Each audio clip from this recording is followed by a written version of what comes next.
আমি কিছু লাল শাক, কিছু ডাঁটা শাক তুলে নিয়েছি। এখন এগুলোকে আমি পরিষ্কার করে নিব। শাকগুলোকে আমি কেটে নিয়েছি। এখন আমি এর মধ্যে দিয়ে দেব মিডিয়াম সাইজের একটি পেঁয়াজ কুচি, 4-5টি কাঁচামরিচ কুচি,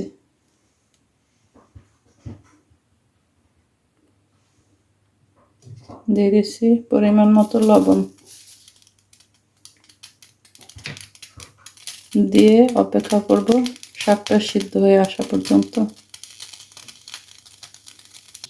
শাকটাকে আমি 4-5 মিনিট ঢেকে সিদ্ধ করে নেব।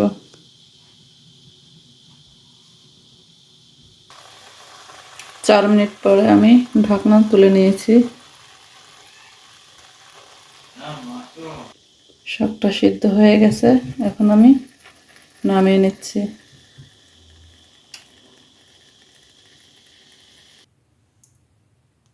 আমি এখানে 3 টেবিল চামচ সরিষার তেল দিয়ে দিয়েছি। তেলটা গরম হয়ে আসছে, এখন আমি এর মধ্যে দিয়ে দেব একটি শুকনো মরিচ, আমি এভাবে কেটে নিয়েছি। দিয়ে দেব রসুন পাতা কুচি,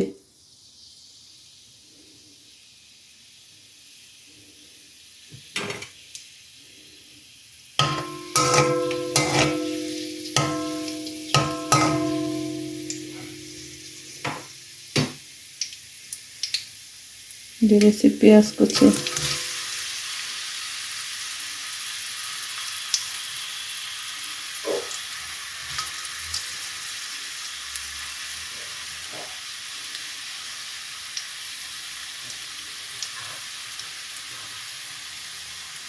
দিয়ে দেব রসুন কুচি,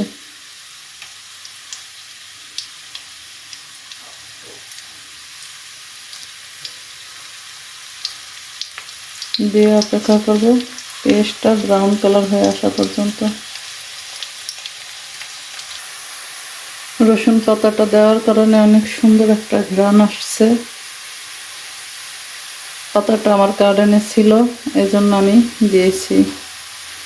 আপনারা না থাকলে কোনো সমস্যা নাই, দিলেও হবে না দিলেও হবে। যেহেতু আমার ছিল গার্ডেনে, আমি সেজন্য ব্যবহার করেছি। পেঁয়াজটা আমার হয়ে গেছে, এখন আমি শাকগুলো দিয়ে দেব।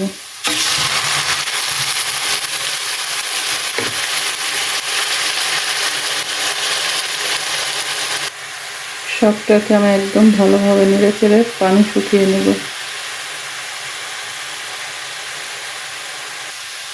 শাকটা আমার রান্না করা হয়ে গেছে, এখন আমি চুলা থেকে নামিয়ে নেব।